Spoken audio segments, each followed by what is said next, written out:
They keep telling you rates are coming down, inflation is cooling, and everything is finally getting back to normal, while your rent, your groceries, and your retirement plan quietly collapse in real time. And here is the part nobody wants to say out loud. When the Federal Reserve cuts rates too fast, the people who already own assets don't lose. They usually win first. You only feel the bill later. This is not financial advice. This is financial education. In 2026, you are living inside the oldest financial trick there is. Promise relief, move money around, and protect the rich from the consequences while everyone else pays the emotional and economic cost. You are not paranoid. You are just finally noticing the timing. Today, I am going to explain a specific mechanism. Why rate cuts do not automatically make regular people borrow, spend, and recover. Why, even when inflation prints look better, your purchasing power can still be crushed. Why government incentives and private financial power create results that look like market forces from far away. And how global capital movement turns your life into a rounding error inside someone else's balance sheet. You have felt it already.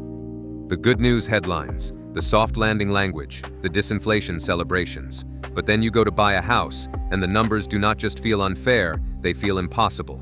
You open your bank app, and the interest you earn is a joke. You watch the stock market climb while your paycheck buys less than it did in 2019, and you wonder why the system keeps rewarding the same people who caused the mess. Here is the uncomfortable truth. Money is not neutral. Interest rates are not just a tool for growth. They are a steering wheel for who gets liquidity, who gets rescued, who gets squeezed, and who gets blamed. In this world, waiting for Powell to finish his term is not a strategy. It is a hope that you are being managed gently. And that hope is expensive.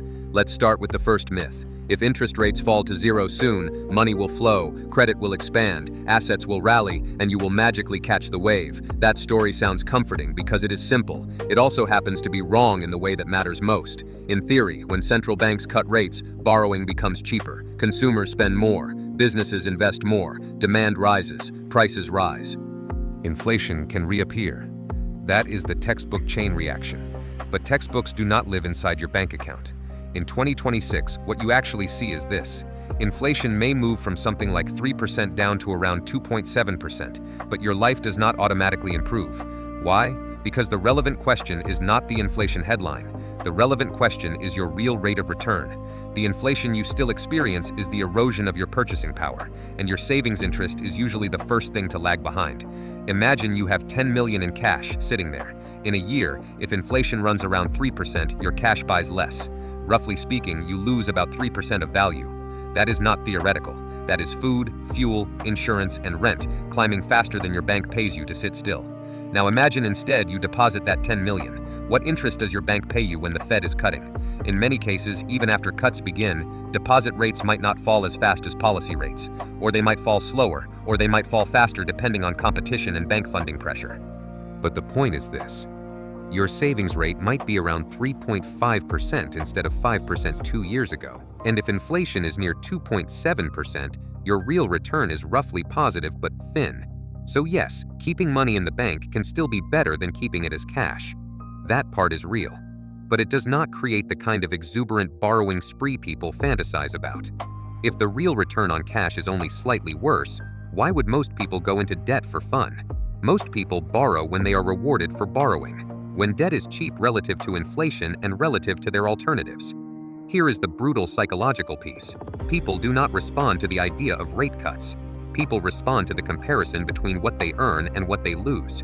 If deposit rates are still above inflation, your instinct is to earn. If deposit rates are still competitive, you delay borrowing, and when rates approach inflation, something even uglier happens. People get nervous and they lock their deposits. They think the window is closing.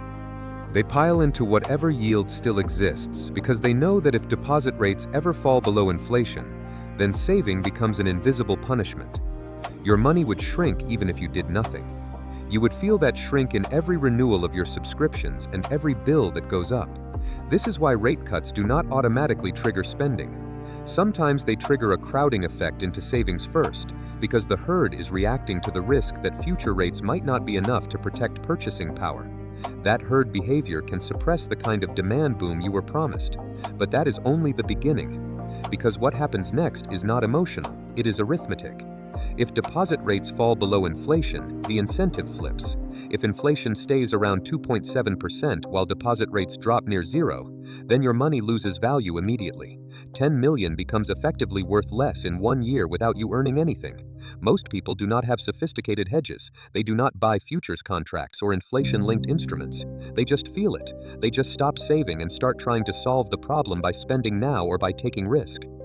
And here is where the system transfers wealth in the easiest way possible. When enough people are forced to stop earning a stable real yield, they hunt for higher returns. They chase assets. They chase credit. They chase anything that seems to outpace inflation. That is not just a market story. It is a distribution story.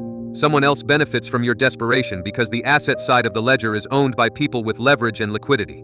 If you are trying to build wealth with wages, you are playing against people who already have capital. You are paying for your education with your cash balance. Now bring in the part that should make you angry. Government and central bank coordination does not have to be a secret.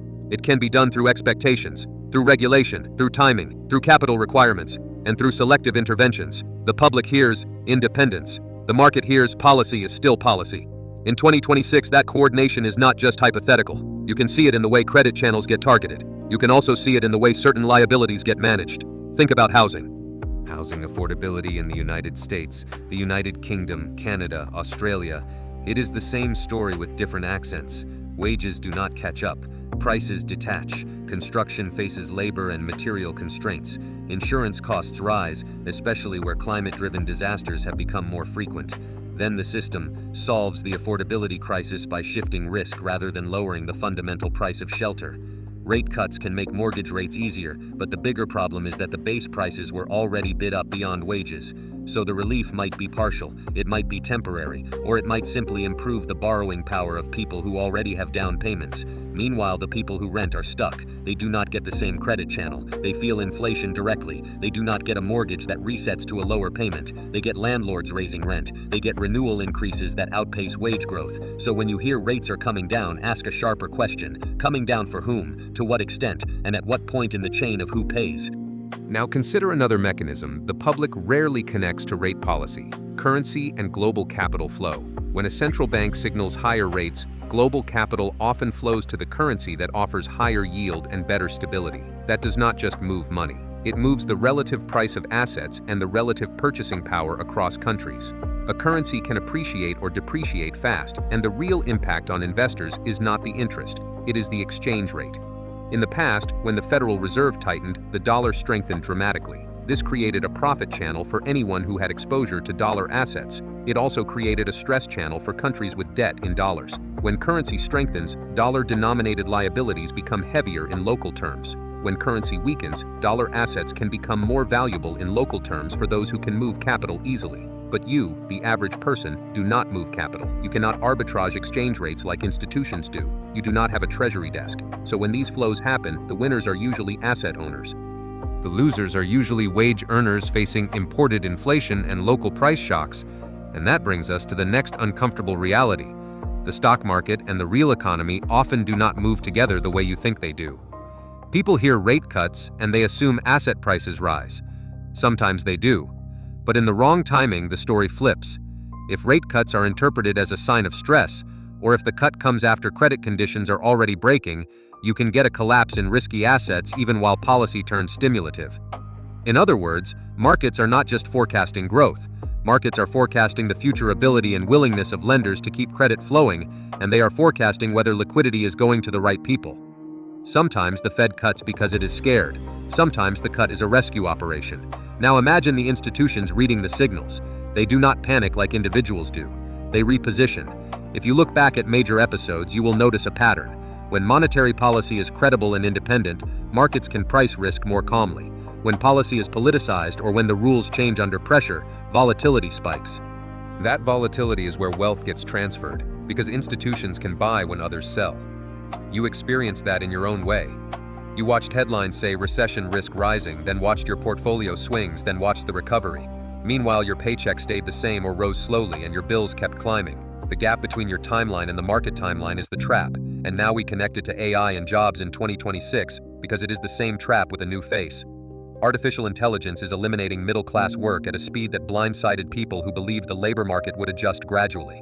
Many of these displaced roles were not glamorous. They were stable. They were predictable. They were the kind of jobs that let people save for a down payment, pay down credit cards, and build retirement savings. When those jobs disappear or shrink, households lose income. When households lose income, consumer demand softens. That is supposed to cause markets to fall. But markets can still rise if liquidity is directed at asset owners and if corporate balance sheets are supported while wage growth stagnates. So you get a disconnect. Stocks climb. Housing prices remain sticky or rise. Wages do not recover. And your real purchasing power continues to drift downward. That disconnect is not an accident. It is often a policy outcome combined with capital structure. When you make money by owning assets, lower rates can help you.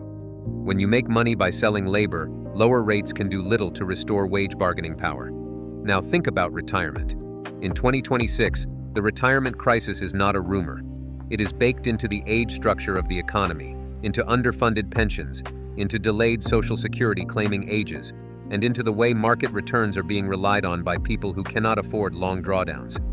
If your retirement plan depends on consistent market gains, but your income depends on unstable employment due to AI disruption, then your personal risk is higher than the retirement plan risk. You are being asked to take more investment volatility just to maintain the illusion of a stable future. So when you hear, everything will be fine after the next rate cycle, understand what that really means. It means the system is likely managing liquidity to preserve the asset engine, not to protect your paycheck. Now let's zoom into the dark mechanics behind rate cuts, because this is where the conspiracy amateurs stop and the real analysis begins. The simplest model says, cut rates, borrow more, spend more, inflation rises. That can be true, but it ignores the layer where governments and financial institutions shape who gets access to cheap credit. There are credit channels you and I cannot see. There are guarantees you never sign. There are regulations that cap rates in some areas and allow rates to explode in others. There are agencies and structures that absorb losses so that private balance sheets stay intact. In the United States, two government-sponsored enterprises play a huge role in mortgage finance. They exist to keep credit available and to support liquidity in housing. During stress, the government can change the effective cost of borrowing through policy pressure and risk management structures. That can pull mortgage rates down, or at least change the terms. At the same time, credit card interest rates can be subject to political pressure in some periods, while other consumer credit channels remain expensive. That means the cost of debt is not uniform, it is segmented. So the public may hear rates are falling, but your credit card may still be brutal. Your auto loan may still be high. Your student loan situation may remain complicated. And if you are renting, housing costs may not drop at all. Meanwhile, someone with a large down payment can refinance and reduce payments, increasing their ability to buy even more housing. That is wealth transfer through interest rates, not by magic, by access. Now the next micro story. Picture a nurse named David. He is 32, working nights, doing overtime, trying to save for a small starter home. He has always been told he is one of the good workers. He is responsible. He pays his bills. He does not live extravagantly. Then the AI disruption hits the office roles around his hospital network. Some administrative jobs get cut. Some scheduling gets automated. His household income becomes less predictable. The overtime slows. Costs rise. Meanwhile, he opens a bank app and sees his savings interest is around 3.5% or less. Inflation is around 2.7%. He calculates in his head that his real gain is small. He looks at his credit card balance and sees high rates. He does not borrow. He cannot borrow. When the headlines say rate cuts are coming, David feels a little hope. He thinks cheaper borrowing means home buying will finally become possible. Then he checks mortgage rates and housing listings and sees that the real obstacle is not just the interest rate, it is the price level. Prices are too high relative to wages, and insurance costs and taxes have risen too. So he waits. And while he waits, the down payment grows slowly, and rent absorbs whatever growth he manages. David is not stupid. He is not lazy. He is just doing what most normal people do, trying to survive in a system that measures success differently. And here is where the story gets ugly. When rate cuts eventually happen, the people who benefit first are the people who already own the houses or can buy quickly. David gets the second-order effect later. That effect can be higher rents, higher asset prices, and a market that moves faster than his savings. Now connect this to climate-driven economic disruption in 2026. Insurance markets are collapsing or hiking premiums in many regions. This can turn housing affordability into a double trap. Even if mortgage payments drop, insurance costs can rise faster than you can negotiate. If you live in an area facing wildfires, floods, hurricanes, or heat stress, your housing cost includes weather risk. Rate policy does not solve that risk. It just changes the financing math for people who already have access to capital. So your affordable housing future depends on more than rates. It depends on risk pricing. It depends on regulations. It depends on how quickly insurers retreat. And in many markets, the insurer retreat is permanent enough that housing demand shifts rather than simply cooling. Now, we have to talk about crypto because the public still mistakes marketing for ownership. Crypto was sold as freedom from banks. In 2017 and 2021, the promise was that decentralized networks would break the traditional financial hierarchy. But in 2026, you see institutional ownership and regulatory frameworks reshaping crypto. Retail investors might still access exchanges, but the liquidity and custody structure is controlled heavily by institutions. Banks, asset managers, and regulated intermediaries hold a large share of meaningful exposure. So when rate policy changes risk appetite, crypto can move sharply. But again, the mechanism is the same. Who has liquidity? Who has leverage? Who has the ability to buy when others get liquidated? If deposit rates drop and inflation stays, people chase yield, some chase crypto. But when regulation tightens or when institutions step in, the promised freedom becomes another asset class whose supply dynamics are dominated by powerful players. That does not mean crypto is useless. It means the story you were told was incomplete. Freedom is not just a technology, it is also an economic distribution. If you do not control the distribution, you do not control your outcome. Now let's escalate. Global debt. In 2026, global debt is more than $300 trillion. That is not a slogan, that is a basic constraint on policy. With that much debt, governments and corporations are constantly managing refinancing schedules. Higher rates increase interest expense. That can force austerity or lead to restructurings, but lower rates do not magically erase the debt. They just change who can afford to carry it. So when the Federal Reserve adjusts policy, the effect is not just inflation goes down. The effect is also who survives refinancing. That is a wealth transfer event for creditors. When rates are high, debtors suffer and asset prices can slump. When rates are lowered, debtors get temporary breathing room and asset prices can stabilize or rise. But the key point is that debtors are not all the same. Governments, corporates, households, and financial intermediaries are different. Policy can favor certain categories through timing, through regulation, through guarantees, through liquidity facilities. So when you ask, why are they cutting rates? The honest answer is, they are trying to manage system stability and political pressure, while also maintaining the incentives that protect major financial players. Now we revisit the idea from the script you gave me, but we translate it into Western reality without the theatrics. The core claim is that if the Fed truly drops rates to near zero, while inflation remains positive, people holding cash will lose value, and people will rush into assets, forcing price increases. That is the simplified version. The real version is this. If deposit rates fall below inflation, households lose the incentive to hold cash. They become more likely to spend, borrow, or speculate. Meanwhile, asset owners can leverage that speculation because they already control the supply and the timing. If policy also includes regulatory or political pushes to reduce borrowing costs for certain markets, asset prices can surge unevenly. And when asset prices surge, wealth concentration accelerates. The top 1% already owns a disproportionate share of wealth, and in many countries that share has continued to rise. Even if inflation falls on paper, the asset side can revalue quickly while wage growth lags. That is why you can watch stock market highs while your real life feels like a squeeze. The market is responding to liquidity and risk pricing. You are responding to bills and rent. Now here is the pattern interrupt. Stop thinking of this as a story about interest rates alone. Think of it as a story about leverage. People with leverage benefit when policy creates a lower cost environment for carrying risk. People without leverage get squeezed when asset prices inflate and when inflation erodes wages. AI disruption reduces leverage for workers by reducing job stability.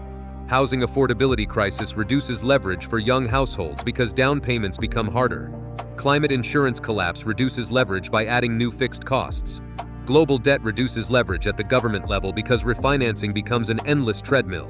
So when the Fed changes rates, you are not just seeing macroeconomic policy, you are seeing how leverage rebalances across society. Now let's talk about the clock idea.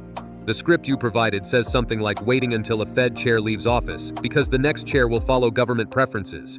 In the United States, Fed appointments matter and the political environment matters.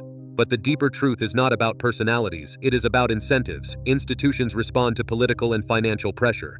Not always immediately, but over time, and in moments of stress, rules can shift. That is when independence is tested. You do not need a secret meeting to create a predictable outcome. If markets believe policy will protect asset prices, investors take risk.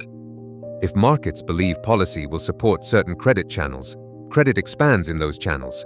And if you are an ordinary person, you are rarely in the room where the rules are written. That is why the simple plan of waiting 3 months and then investing is a dangerous fantasy. Markets do not wait for your courage, they price information instantly. By the time you act, the best opportunities may already be gone, and the downside is not symmetrical. When things turn, ordinary investors absorb losses because they do not have protective leverage. And here is the cliffhanger into the darkest part. Even if the rate cuts happen, the system might not be trying to help you build wealth. It might be trying to prevent a chain reaction that would force a painful reset. And when that reset is avoided, the costs can be pushed forward into your future. So what should you think about real wealth in this environment? Not what you read online, not passive income fantasies. In 2026, the creator economy illusion is everywhere. People post videos about effortless earnings and financial freedom, but most creators make $0. The algorithm pays a few. The rest are unpaid labor producing content that helps platforms monetize ads and data. That is a labor market too. It is just disguised as entrepreneurship. And when AI makes content cheaper to produce, even that fragile income becomes more competitive and less stable. So real wealth is not just a number in a portfolio app. Real wealth is the ability to preserve purchasing power when your income is uncertain. It is the ability to survive rent increases without going into debt. It is the ability to handle insurance shocks without losing your home. It is the ability to maintain savings even when bank yields are thin. It is the ability to avoid high-interest consumer debt when inflation is still positive. Now you might be thinking, how does any of that relate to the Fed? Because rate policy changes the cost of borrowing, and borrowing changes household survival. It changes the default risk in credit markets. It changes the stress on banks. And when banks are stressed, policy response can get more aggressive. Aggressive policy often means liquidity provision and asset support. That tends to help the wealthy first. And it tends to make the rest of the population believe the system is fair because it looks calm on the surface. But calm is just the delay between cause and effect. Now one more pattern interrupt. Look at what happens right after the headline inflation falls. People celebrate. They assume the worst is over. But even if inflation slows, the accumulated damage to purchasing power has already happened. Your salary might not have caught up. Your rent might have already adjusted upward. Your employer might not be able to restore wage levels to match the earlier inflation spike. And the cooling period can simply set the stage for another adjustment. Also, some components of inflation are sticky. Housing services can lag, insurance can lag, healthcare can lag, and climate disruptions can make temporary price jumps permanent. So the message is, disinflation does not automatically restore your life. It only changes the pace of deterioration. Now I want to bring back the logic of the earlier script, but I will sharpen it for a Western audience. If the Fed cuts rates to a level where inflation is still positive and deposit yields fall below inflation, then cash becomes a losing asset. People will seek alternatives. Some will buy goods immediately. Others will buy assets. Some will borrow to do either.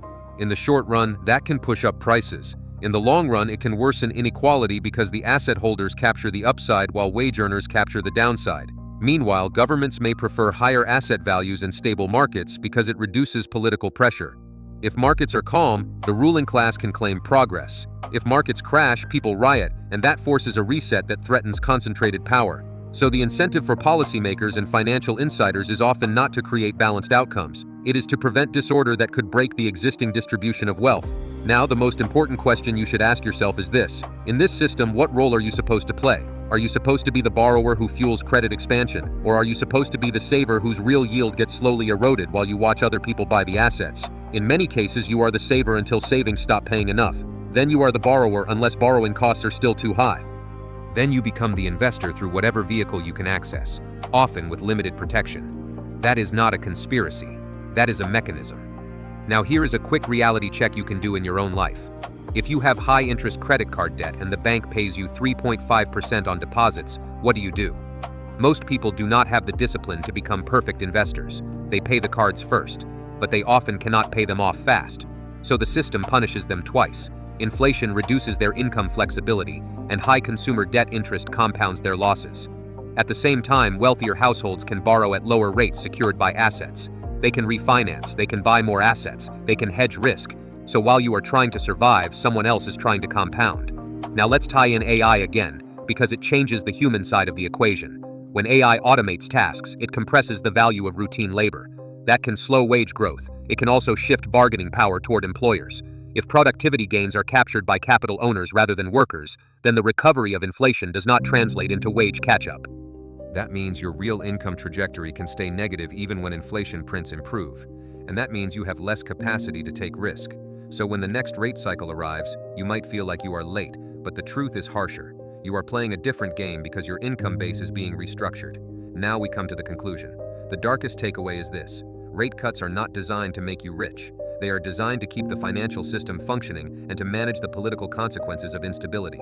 When rates fall, you feel it first in your costs and in your purchasing power. When rates fall further, you feel it in asset prices rising faster than wages. When rates fall and inflation does not fully vanish, cash loses its shield role. That pushes money toward assets, and assets are already owned by the people best positioned to buy. Your empowerment is not hope. It is clarity and action based on protection, not prediction. In this environment, the survival skill is real. The skill is to protect your purchasing power, avoid ruinous debt, and build resilience against higher costs like housing, insurance, and healthcare. The skill is to understand that simple narratives about automatic money flow ignore incentives and access. Here is your call to action. Send this to someone who still thinks the system is going to take care of them. They need to hear this before the next crash.